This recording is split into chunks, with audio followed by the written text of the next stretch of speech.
বাচ্চাদের স্কুলের টিফিনের জন্য আমরা নানান রকম কিছু খাবার করে থাকি। আর তার মধ্যে এটা একটা। সুজির হালুয়া বাচ্চারা ভীষণ পছন্দ করে। আর সেই হালুয়াটা আমি কীভাবে বানাচ্ছি সেটা আপনাদেরকে দেখাবো। রুটি পরোটা যেকোনোর সঙ্গে এই হালুয়াটা দেওয়া যায়। প্রথমে আমি গরম কড়াইয়ে ঘি দিলাম, তার সঙ্গে আমি ফোড়ন দিচ্ছি এলাচ, দারচিনি এবং কিশমিশ। কিশমিশটা আমি ঘিতে ভেজে নিচ্ছি। তারপর আমি সুজিগুলো ঢেলে কিশমিশ এবং সুজি দুটোই একসঙ্গে ভেজে নেব। তাহলে আর ভেজে তুলতে হবে না। তাই আমি কম সময়ে যাতে হয় তাই আমি করে নিলাম। এখন আমি 3 চামচ দুধ অলরেডি দিয়ে দিয়েছি। তারপর আমি জল দিলাম। এখন আরও 1 চামচ দিচ্ছি।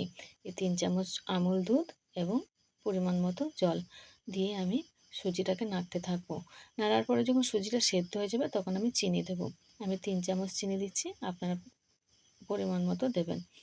এখানে আমি কোনো লবণ দিচ্ছি না, যেহেতু খুব কম পরিমাণের করছি তাই আমি লবণ দিচ্ছি না। হয়ে গেছে, এখন আমি ঘি দিয়ে নামিয়ে নেব। আর নামিয়ে নেওয়ার পরে আমি একটা থালাতে ঘি মেখে নিচ্ছি, দেখতেই পাচ্ছেন। এবং সেই থালার মধ্যে আমি সেটাকে হাতে করে ছড়িয়ে দিয়েছি। এখন আমি যে কাজুটা রেখেছিলাম, কাজুটা গুঁড়ো করে নিয়েছি, কাজুটার ওপরে আমি ছড়িয়ে বসিয়ে দেবো। কারণ এই কাজুটা উপরে ছড়িয়ে বসিয়ে দিলে বাচ্চাদের বেশি ভালো লাগবে খেতে। তারপর আমি একটু আমুল গুঁড়ো দুধ নিয়েছি আর একটা ছাকনা নিয়েছি। এই ছাকনার সঙ্গে বেরোচ্ছে না বলে আমি এই ছাকনাটা নিলাম। এখন এই ছাকনাটার সঙ্গে খুব সুন্দর বেরিয়ে আসছে, দেখতেই পাচ্ছেন। ঠিক এইভাবে কিছুটা দুধ ছড়িয়ে দিয়ে তারপর আমি কেটে নেব।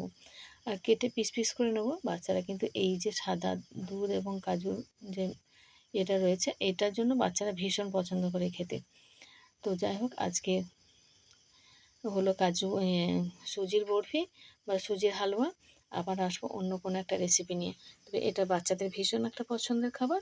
টিফিনে পরোটা, রুটি, লুচি যাই দেন না কেন, এরকম 2 পিস হালুয়া যদি দেন বাচ্চারা ভীষণ খুশি করে খাবেন। আজকে এখানেই শেষ করছি, আবার আসবো কোনো একটা রেসিপি নিয়ে।